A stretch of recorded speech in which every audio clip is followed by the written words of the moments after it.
J'ai hérité de mes parents un manoir de 90 millions de dollars, mais ma belle-mère Cupide avait d'autres projets. Elle a exigé que je la vende pour son entreprise. Lorsque j'ai refusé, elle a débarqué avec son fils, ligoté le garde de sécurité et mis le feu à ma maison. Ils pensaient avoir gagné, mais le lendemain matin, je les ai frappés avec une vengeance choquante qu'ils n'auraient jamais pu imaginer. Je m'appelle Lena Harrison, et si vous m'aviez demandé il y a un an comment je voyais ma vie, je vous aurais dit que tout était parfait. J'avais 32 ans, j'étais une organisatrice d'événements prospères à Austin, au Texas. J'avais un travail que j'aimais, des amis que je chérissais et un mariage auquel je croyais. Mes parents, tous deux millionnaires, m'avaient donné tout ce dont j'avais besoin pour construire un avenir sûr. Lorsqu'ils sont décédés de manière inattendue, j'ai pensé que je pourrais continuer à honorer leur héritage tout en construisant ma propre vie. Lorsque j'ai hérité de leur patrimoine, qui comprenait une luxueuse demeure de 90 millions de dollars, j'ai eu l'impression de vivre un rêve. C'était plus qu'une simple maison. C'était le fruit de leur dur labeur et de leur sacrifice, un symbole de leur amour pour moi. Je pouvais encore sentir leur présence dans chaque recoin de cette maison. J'étais bouleversée, certes, mais c'était aussi l'occasion d'entamer un nouveau chapitre de ma vie. Mon mari, Dylan, et moi avions toujours parlé de déménager un jour dans une maison plus grande, mais rien n'aurait pu nous préparer à la réalité de ce qui était sur le point de se produire. Dylan avait 34 ans, il était agent immobilier et se réjouissait à l'idée de vivre dans un manoir aussi luxueux. Lorsque nous avons emménagé, nous avons eu l'impression que nos vies se rejoignaient enfin. Nous avons passé des journées entières à décorer les grandes pièces et des soirées à nous promener dans les jardins luxuriants, savourant la paix de notre nouvelle vie. Pendant un certain temps, rien ne semblait pouvoir perturber notre bonheur, mais les premières fissures n'ont pas tardé à apparaître. La mère de Dylan, Margaret, était une femme qui n'avait jamais caché ses opinions. À 58 ans, elle avait toujours été une présence constante dans nos vies, critique, exigeante et souvent autoritaire. Je pensais pouvoir la gérer, mais je me trompais complètement. Dès que Margaret a appris l'existence du manoir, quelque chose a changé en elle. Ses paroles étaient gentilles au début, pleines d'éloges, mais il y avait un courant sous-jacent de quelque chose de plus sombre. Elle a commencé à faire des remarques sur la chance que j'avais et sur le fait que la maison serait gaspillée pour une seule personne. Début. Je n'y ai pas prêté attention, mais bientôt, les commentaires sont devenus plus directs.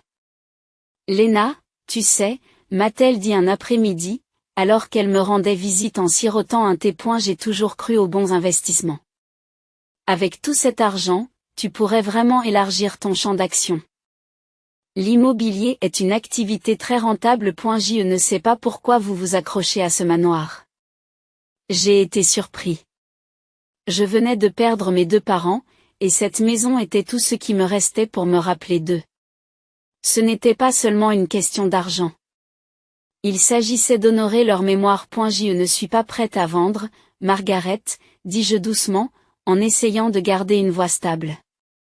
Cet endroit représente beaucoup pour moi. Elle haussa un sourcil, ses lèvres se retroussant en un sourire qui n'atteignait pas tout à fait ses yeux. Je comprends, Lena. Mais tu réalises que le vendre et investir dans quelque chose d'autre t'aiderait à vivre, n'est-ce pas? Pense l'immobilier, la bonne propriété, la bonne entreprise. Ça pourrait tout changer. Je sentais mon estomac se serrer, mais j'essayais de ne pas le montrer. Je ne suis pas intéressée, Margaret. Je suis heureux ici, mais Margaret était tenace. Chaque fois que nous parlions, la conversation revenait sur la maison. Et elle était claire qu'elle ne comprenait pas pourquoi je ne voulais pas simplement la vendre et utiliser l'argent pour quelque chose de mieux.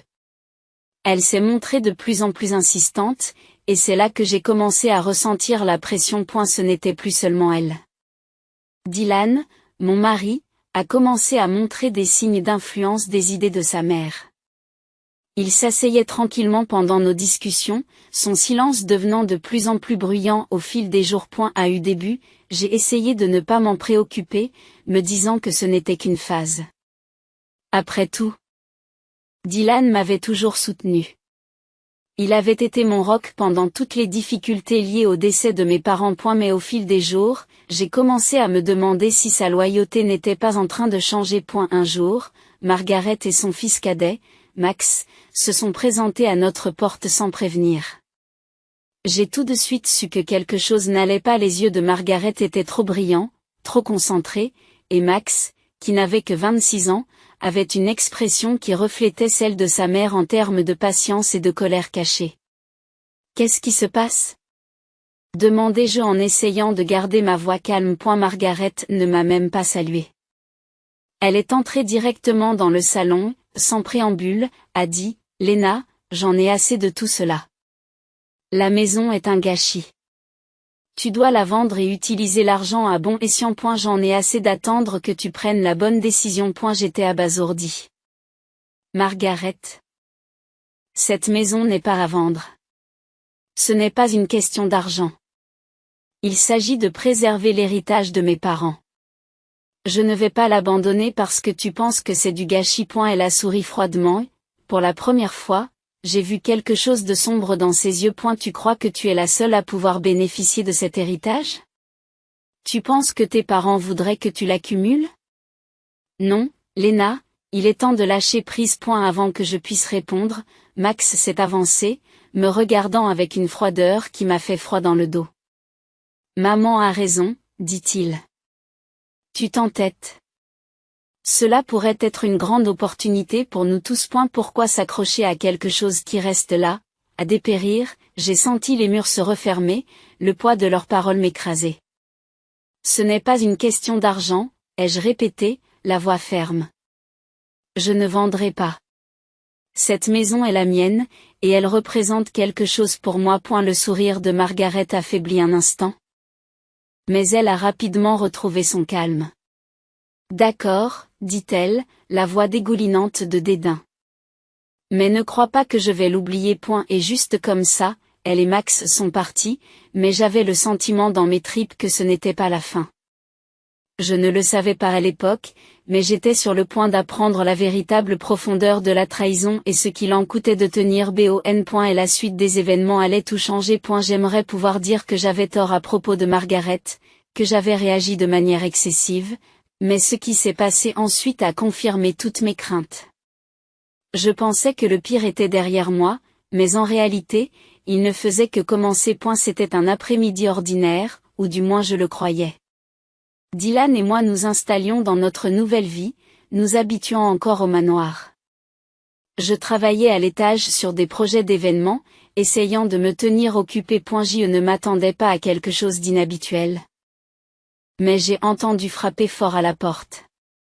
Mon cœur a battu la chamade. Margaret passait rarement à moins d'avoir quelque chose à dire, et le ton qu'elle avait employé la dernière fois que nous nous étions parlé montrait clairement qu'elle n'allait pas laisser passer ça.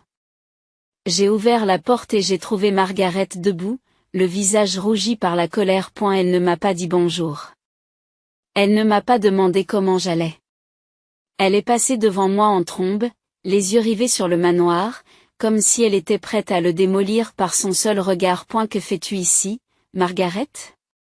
demandai-je d'une voix de plus en plus tendue. Elle ne répondit pas immédiatement. Au lieu de cela, elle a appelé Max, qui s'était caché derrière les grandes colonnes du porche. Max s'est avancé, et c'est là que j'ai compris que quelque chose n'allait pas. Il n'était pas là pour parler. Margaret, de quoi s'agit-il? demandai-je à nouveau, sentant un sentiment d'effroi grandir au creux de mon estomac. Tout. Lena, dit-elle enfin, la voix dure.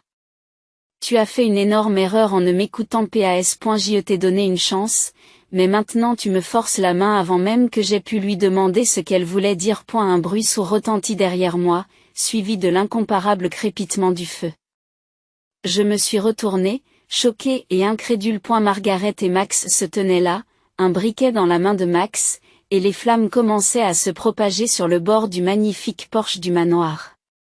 Mon souffle s'est arrêté dans ma gorge. Qu'est-ce que vous faites?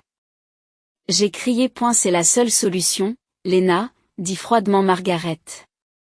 Tu n'écoutes pas, alors on va obliger. Mon cœur battait la chamade. Ils étaient en train de mettre le feu à la maison. Pas n'importe quel feu, mais un feu intentionnel. Il voulait détruire tout ce pourquoi mes parents avaient travaillé. Tout ce dont j'avais hérité. Je ne pouvais plus respirer. Je ne savais pas quoi faire. Mes pensées se bousculaient tandis que je regardais les flammes commencer à se propager, regardant les bords du manoir, affamés et rapides. Mon premier réflexe était d'appeler à l'aide, mais je devais faire quelque chose de plus. Quelque chose pour les empêcher de tout gâcher. Je me retournai rapidement, mon esprit se mettant en mode survie. Le manoir était équipé de caméras de sécurité et d'un garde, qui était généralement posté à la porte d'entrée. J'ai couru jusqu'au salon et j'ai attrapé mon téléphone, mes mains tremblant lorsque j'ai commencé à enregistrer la scène. Je savais que je devais tout capturer, d'autant plus que je pouvais voir Dylan debout à l'arrière-plan, son visage étant un masque d'indécision. En faisant pivoter la caméra, j'ai vu l'agent de sécurité attaché à une chaise, la bouche bâillonnée, incapable d'arrêter les incendiaires. C'est à ce moment-là que le poids de la trahison m'a frappé de plein fouet. Mon propre mari, mon partenaire, était là, sans rien faire. Dylan n'essayait même pas d'arrêter sa mère ou son frère. Il n'essayait pas de protéger la maison. Il était complice. Je sentais que les larmes menaçaient de couler, mais je les ai retenues. Je n'allais pas les laisser voir ma faiblesse. Je n'allais pas les laisser me briser. En un éclair, j'ai pris une décision. J'ai couru jusqu'à l'arrière de la maison et j'ai lâché mes chiens d'attaque entraînés. Je savais qu'il serait ma seule chance de les forcer à s'arrêter. Les chiens étaient bien entraînés à réagir aux menaces et je leur faisais plus confiance qu'à n'importe qui d'autre à ce moment-là. Dès que Margaret et Max ont vu les chiens courir vers eux, leurs visages ont pâli de peur. Sans un mot, ils se sont retournés et ont détalé, courant aussi vite qu'ils le pouvaient.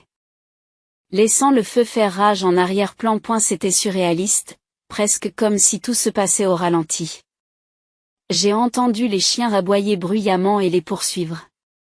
Mais il était trop tard. Le feu avait déjà pris. J'ai composé le 911, mais lorsque les secours sont arrivés, il était déjà trop tard.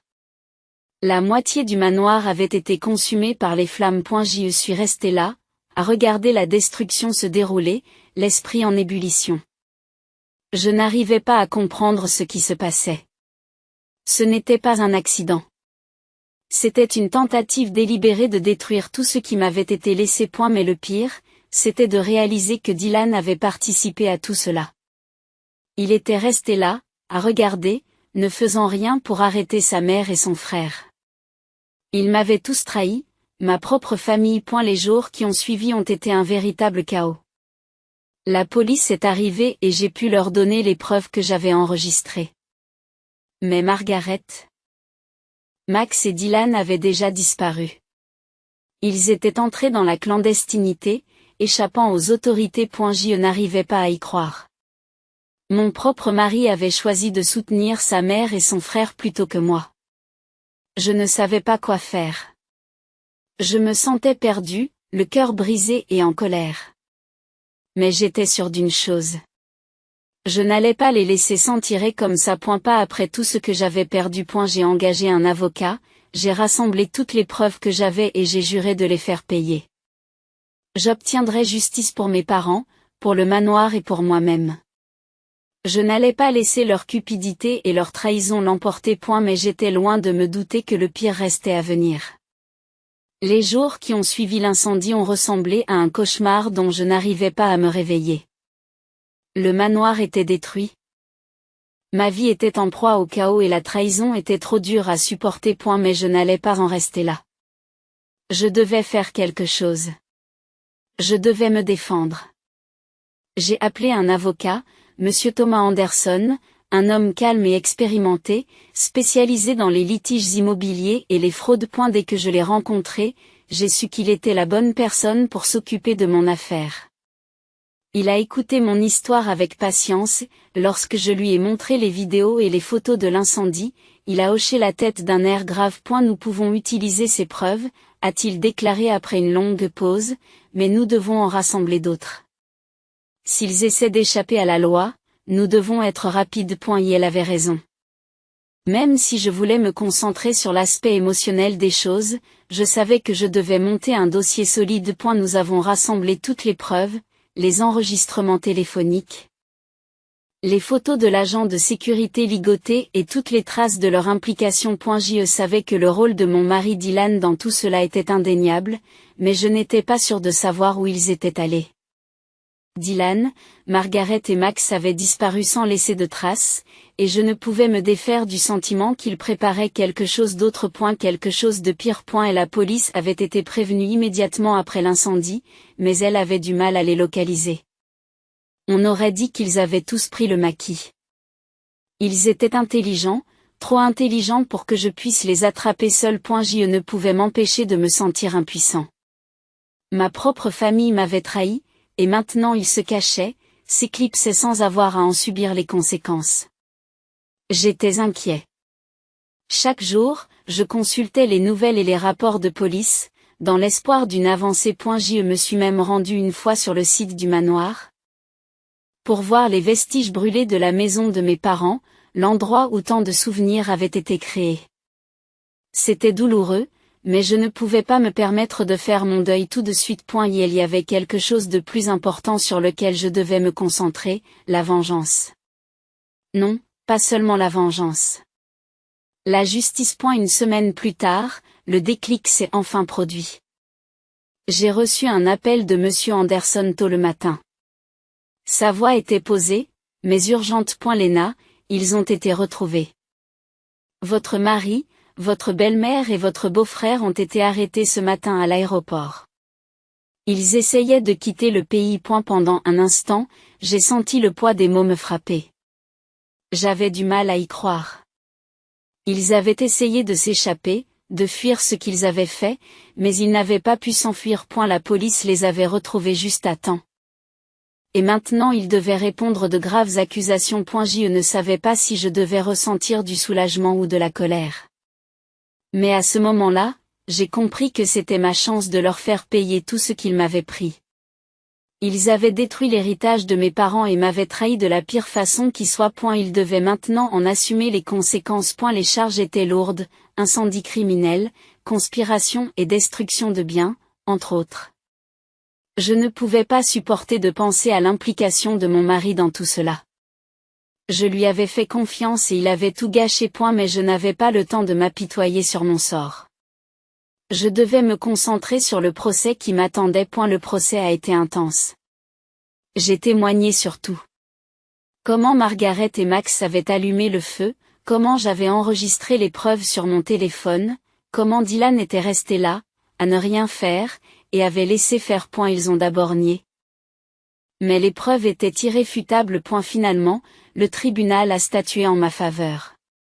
Dylan, Margaret et Max ont été condamnés à vendre leur propriété et à me dédommager pour la perte du manoir.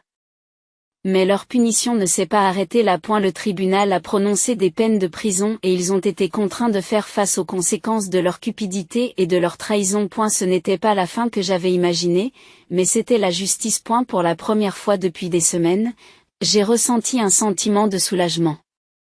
Ils avaient été arrêtés et j'avais fait ce qu'il fallait. Mais j'étais loin de me douter que ce n'était que le début de mon voyage pour reprendre ma vie en main. Les suites du procès n'ont pas été ce que j'avais imaginé. Je pensais que le verdict me permettrait de tourner la page, mais il m'a laissé un goût amer dans la bouche. Et la justice avait été rendue, mais je n'arrivais pas à me débarrasser du sentiment de trahison. Dylan, l'homme que j'avais aimé et en qui j'avais confiance, était désormais un étranger. Ma propre famille, ma belle-mère et mon beau-frère, s'étaient retournés contre moi. La maison, le magnifique manoir qui avait été l'héritage de mes parents, avait disparu. Ce n'était pas seulement des briques et du mortier que j'avais perdus. C'était le symbole de tout ce pourquoi ils avaient travaillé. Mais au fil des jours, j'ai commencé à réaliser quelque chose d'important. J'avais gagné. Je m'étais battu. J'avais tenu bon. Même lorsque les personnes que j'aimais le plus avaient essayé de m'abattre. Je n'étais plus seulement la victime de leur trahison. J'étais la femme qui y avait survécu. J'avais récupéré ma vie, mon pouvoir et mon avenir. Et maintenant? Il était temps de construire quelque chose de nouveau. J'ai utilisé l'argent de l'indemnisation prévue par la décision de justice pour prendre un nouveau départ. Je n'avais pas besoin d'un autre manoir. Je n'avais pas besoin de remplacer ce qui avait été perdu. Au lieu de cela, j'ai investi en moi-même. Je me suis concentrée sur ma carrière d'organisatrice d'événements, une activité que j'avais toujours aimée, mais dont je n'avais pas eu le temps de m'occuper alors que ma vie était accaparée par le drame de l'héritage. J'ai engagé une nouvelle équipe et j'ai travaillé sur certains des événements les plus passionnants de ma carrière, trouvant la satisfaction d'aider les autres à créer des moments qui dureraient toute une vie. Mais plus encore, j'ai consacré mon énergie à la guérison. Je me suis entourée de personnes qui se souciaient de moi, d'amis qui m'avaient soutenu dans les moments les plus difficiles de mon parcours. Ils m'ont rappelé qui j'étais avant tout ce chaos. La femme forte et indépendante qui avait la passion de la vie. J'ai renoué avec d'anciens amis et je m'en suis même fait de nouveaux, redécouvrant des parties de moi-même qui avaient été enfouies sous le poids de la trahison. Je n'ai pas oublié la douleur. Je ne pouvais pas. Mais j'ai appris à vivre avec. J'ai appliqué à tous les domaines de ma vie les leçons que mes parents m'avaient apprises sur la résilience, sur le fait de rester debout quoi que la vie nous réserve. Le manoir a peut-être été détruit, mais j'ai compris que ce n'était pas la maison qui faisait de moi ce que j'étais. C'était ma force, ma capacité à renaître de mes cendres. Un soir, assise sur le balcon de mon nouvel appartement, modeste mais paisible, j'ai regardé la ligne d'horizon de la ville, la douce lueur du coucher de soleil peignant le ciel en nuances d'orange et de rose. J'ai senti un sentiment de calme m'envahir.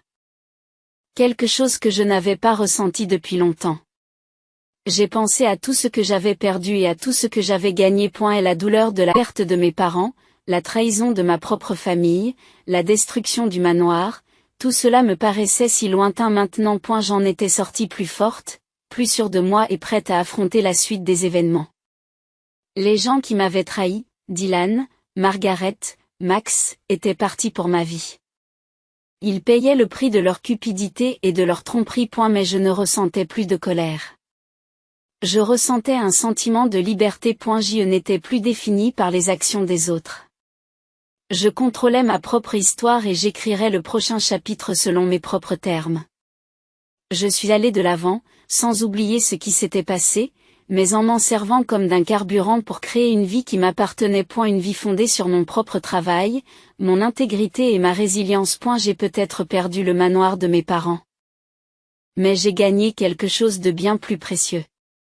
Mon indépendance, ma paix et la certitude que, quelle que soit la profondeur de la trahison, j'avais le pouvoir de la surmonter. Alors que le soleil se couchait ce soir-là, j'ai réalisé que j'étais prête à affronter la suite des événements. J'avais survécu au pire et je pouvais maintenant embrasser l'avenir à bras ouverts. N'étant plus accablée par le passé, je me sentais plus légère, plus libre et plus confiante que jamais. C'était mon nouveau départ, et j'étais prête à le vivre.